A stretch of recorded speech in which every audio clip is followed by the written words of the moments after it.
지난 8주간 너무 행복했습니다. 이렇게 저희 가정을 사랑으로 환대해 주시고 지나가는 나그네처럼 대하셔도 되는데 너무 잘해 주셔서 참 몸둘 바를 모르는 그런 시간들이었고 이 자리를 빌어서 다시 한번 감사드립니다.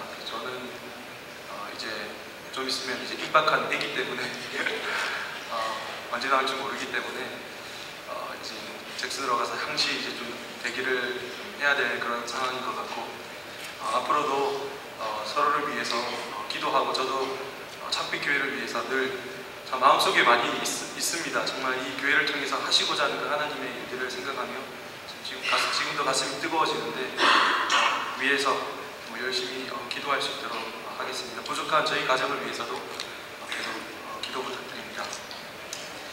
오늘 제가 말씀을 이렇게 준비를 하다가 보니까 이게 제가 준비를 하고 나서도 요약이 잘 안 되더라고요.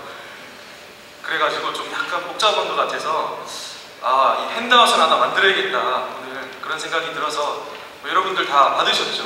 여기 종이 한 장으로 이제 구성된 설교 노트를 제가 오늘 한번 만들어봤습니다. 설교 마치고 시험을 칠 예정이니까 한 번도 빠짐없이 농담입니다. 아주 심각해지시는데 시험 친다고 하니까 오늘 이 마태복음의 핵심장이 마태복음 13장인데 이 13장을 통해서 하나님의 나라와 그 백성에 관해서 한번 생각할 수 있도록 해보겠습니다. 첫째로는 핸드아웃에도 있지만 마태복음 13장은 계란의 노른자의 씨눈입니다. 너무나도 중요한 핵심인 말씀입니다. 본문 52절을 다 함께 읽어보도록 하겠습니다. 오늘 본문 52절입니다. 시작. 예수께서 가라사대 그러므로 천국에 제자된 서기관마다 마치 새 것과 옛 것을 그 곳간에서 내어오는 집주인과 같으니라. 오늘의 본문을 이해하기 위해서는 마태복음의 구조를 간단하게 알아야 합니다. 시간이 부족하지만 한번 살펴보도록 하겠습니다. 마태복음은 예수님의 행적과 설교로 구성이 되어 있습니다. 행적이 뭐냐면 예수님이 어디서 어디 갔고 거기서 무엇을 하셨고 이것이 행적이고 설교는 예수님의 그 설교죠. 이게 다른 말로 어려운 말로 예수님의 그 설교를 강화라고 합니다. 강화. 예수님의 강화. 이게 구조를 딱 보면 여기 그 핸드아웃에도 이렇게 처음에 도표가 나와 있지만 예수님의 행적과 설교가 반복이 돼서 계속 나오고 있습니다.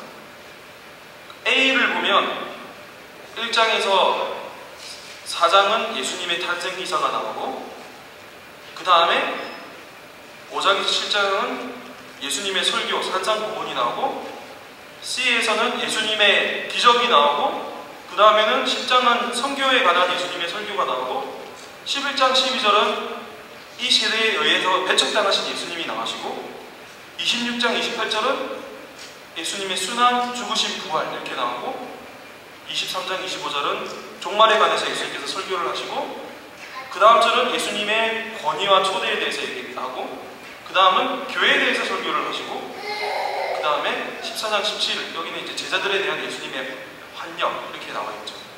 이런 어떤 구조로 이렇게 되어 있습니다. 정확하게는 완벽하게 일치는 하지 않지만 이러한 구조로 되어 있습니다. 마태는 처음부터 이 마태복음을 기록할 때 이런 구조를 생각을 하고 염두에 두고 기록을 했습니다. 왜 이러한 구조가 중요하냐면 우리 성경 말씀만 읽으면 되지 구조까지 우리가 알아야 하냐 이렇게 우리가 질문을 할 수가 있는데 이게 너무 중요한 게 뭐냐면 우리는 무엇을 고백하냐면 신앙 고백이 많지만 우리 성경의 어떤 영감을 우리가 얘기를 할 때 약간 어려운 말이지만 유기적 영감이라는 것을 우리가 믿고 있거든요. 우리가 이제 오피셜리하게 받아들이고 있습니다. 이 유기적인 영감이 뭐냐면 성경의 저자들이 많지 않습니까? 솔로몬은 왕이었고 다윗도 왕이었고 이제 마태 이런 사람들은 좀 약간 배우지 못한 사람들이고 이런 사람들의 어떤 생각과 백그라운드와 환경을 전부 다 하나님께서 활용을 하셨어요. 마태가 생각하는 것과 마태의 그 문학적인 이런 어떤 모든 양식까지, 그리고 마태가 이렇게 구조를 짠 이 모든 것까지 하나님께서 영감을 주셔서 준 거기 때문에 이 구조를 우리가 받아들여야 된다는 것입니다. 역시 이 구조가 하나님으로부터 났다는 그런 의미죠. 그러면 왜 마태가 이러한 어떤 그 조직을 만들게 되었습니까? 왜 이런 틀을 만들게 되었습니까? 마태가 강조하고자 하는 의도가 있었는데, 이 구조 속에서 우리가 어떤 의도를 알 수가 있냐면, 여러분 한번 보시면요, 그 A를 보십시오. A가 1장에서 4절이 뭐가 나옵니까? 예수님의 탄생 기사가 나오지 않습니까? 제일 처음에 나와요. A-를 보십시오. 26장과 28절은 마태복음 제일 끝이거든요. 예수님의 순환과 죽으심이 나옵니다. 5장과 7절은 산성보원, 그 다음에 23장에 25절은 종말론, 8절에서 9장에 예수님 이적, 점점 가운데로 지금 이렇게 모아주고 있어요. 그러면서 딱 가운데에 위치하고 있는 장이 바로 오늘 본문 13장이거든요. 지금 이 13장을 위해서 이 구조의 틀을 의도적으로 지금 마태가 만들었다는 겁니다. 13장을 이해를 하면요, 그렇기 때문에 마태복음을 이해를 할 수가 있습니다. 모든 성경에는 다 주제가 있습니다. 빌립보서 하면 기쁨의 서신이고요, 요한일서 하면 사랑의 서신입니다. 베드로 전후서는 환난에 관한 책이고, 데살로니가 전후서는 재림에 대한 책입니다. 사복음서에도 주제가 있습니다. 마태복음의 주제, 왕으로 오신 예수 그리스도에 대해서 이야기를 하고 있지 않습니까? 그러면 13장도 이 왕하고 연관이 된 그런 어떤 것인데, 이 주제가 과연 무엇입니까? 13장의 주제는 왕으로 오신 예수님에 관한 것인데, 천국에 관한, 즉 하나님의 나라에 관한 것이 그 주제입니다. 우리가 하나님의 나라는 여러 가지 의미가 있는데, 뭐 예수님이 통치하시는 나라, 하나님 통치하신 나라 이렇게 또 있지만, 예수님 자신이 하나님의 나라입니다. 오늘 우리가 포커스를 맞추고자 원하는 것이 바로 예수님 자신이 하나님의 나라라는 것입니다.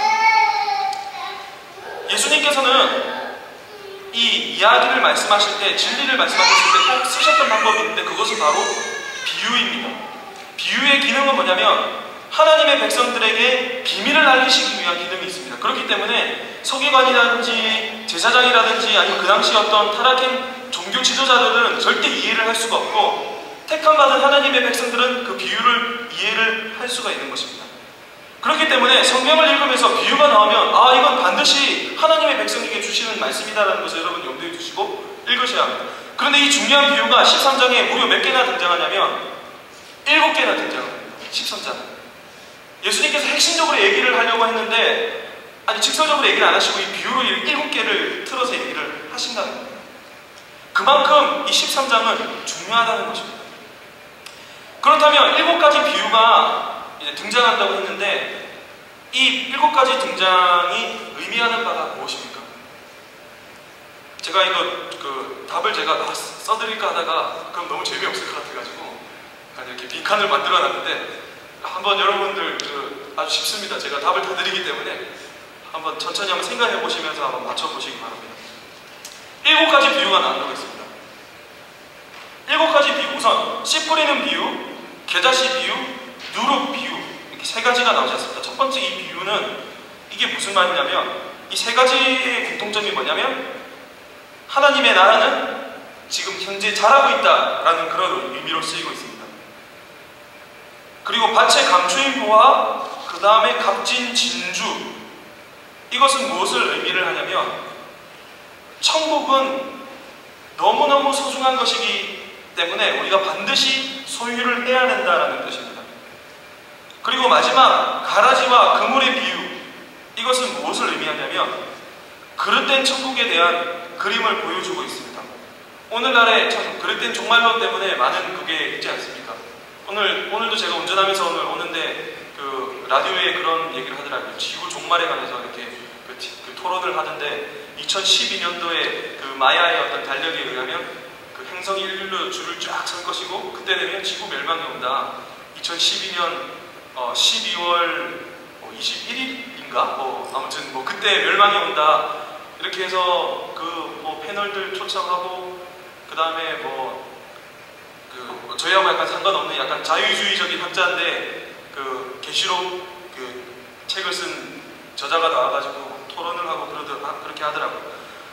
많은 스펙트럼이 있습니다. 너무나 그릇된 그 종말론에 관해서 천국에 관한 그 잘못된 지식을 가진 사람들이 너무나 많이 있습니다. 마태복음 13장이 바로 이런 것들을 지금 가르치는 것입니다.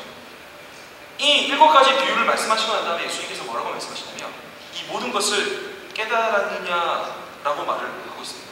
이게 무슨 말이냐면 내가 방금 너희에게 7가지 비유를 이야기했는데 나의 취지를 이해하겠느냐 이런 말씀입니다. 그러나 제자들이 이구동성으로 뭐라고 대답하냐면 그러하오이다.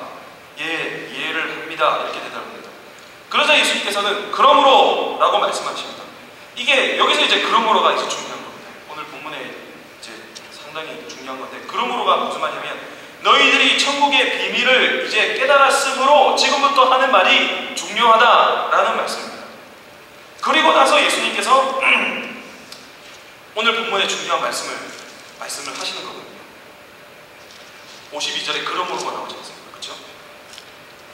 52절 제가 한번 읽어보도록 하겠습니다. 예수께서 가라사대 그러므로 천국의 제자된 서기관마다 마치 새것과 옛것을 그 곳간에서 내어오는 집주인과 같으니라. 예수님께서 말씀하시는 대상이 누구입니까? 바로 천국의 제자된 서기관입니다. 이 서기관이라는 말은 이해하기가 참 쉽습니다. 그것은 구약시대의 그 에스라와 같이 성경 말씀을 낭독하고 이렇게 기록하던 그 학사들을 이야기를 하는 겁니다. 신약시대에는 예수님의 제자들 그리고 저와 여러분이 바로 서기관입니다. 즉 우리 모두에게 주님께서 말씀을 하시는 것입니다. 이 시대에 저와 여러분이 바로 서기관입니다. 서기관은 하나님의 말씀을 낭독하는 자라고 하였는데 지금 제가 말씀을 전하는 사역자와 같은 저만이 이 일을 할 수 있는 것이 아니라 현대 살아가는 지금 앉아서 말씀을 듣고 계신 여러분들도 하나님의 말씀을 담대하게 선포해야 하는 그러한 자들입니다. 근데 이게 현실 가능할까라는 생각을 할 수가 있는데 여러분 이게 현실 가능합니다. 역사적으로 제가 예를 한번 들어보겠는데요. 역사적으로 하나님의 말씀의 지배를 인해서 도박이 없어지고 술집이 없어졌던 그런 어떤 일이 있었던 때가 있었습니다. 지금으로부터 한 460여 년 전인데 그 스위스의 제네바라는 도시가 있습니다. 그곳에서 그 유명한 존 칼빈이라는 종교개혁자 아시죠, 여러분? 그 사람이 바로 그 주인공입니다. 칼빈은 1541년부터 10년 동안 자유, 질서, 훈련 이 3가지의 모토 아래서 최선을 다해서 교회를 개혁을 했습니다. 칼빈은 너무나도 힘들어가지고 10년 동안 투쟁의 기간이라고 지금 회고를 그 역사책에 기록을 하고 있습니다. 그는 감독회를 조직을 하고 그 다음에 교회의 도덕 문제와 도시의 그 더러운 모든 문제 하나하나 어떻게 하면 하나님께서 기뻐하시는 정치를 할 수 있을까 고민을 하게 됩니다. 그래서 그는 목사, 장로, 집사, 교사 이 4가지 직분을 만들게 되는데 우리 장로교의 모체가 되는 거죠. 존 칼빈이 이제 장로교의 모체가 되는 이 행정을 만들게 됩니다. 하지만 부패한 제네바는 그럼에도 불구하고 개혁이 잘 안 됐어요. 처음 5년 동안에는 기록에 의하면 56건의 사형 선고와 78건의 추방이 있었습니다. 칼빈을 반대하는 자가 엄청 많이 있었습니다. 처음에는. 그런데 결국은 그 칼빈의 뜻대로 하나님 말씀대로 도시를 하나하나 개혁해가고 성도들도 말씀에 결단을 하고 모든 사람들이 노력하고 장로님도 노력하고 집사님도 노력하고 교사도 노력하고 해서 도시는 정말 말씀대로 세워져 나가는 그런 도시가 되었습니다. 여러분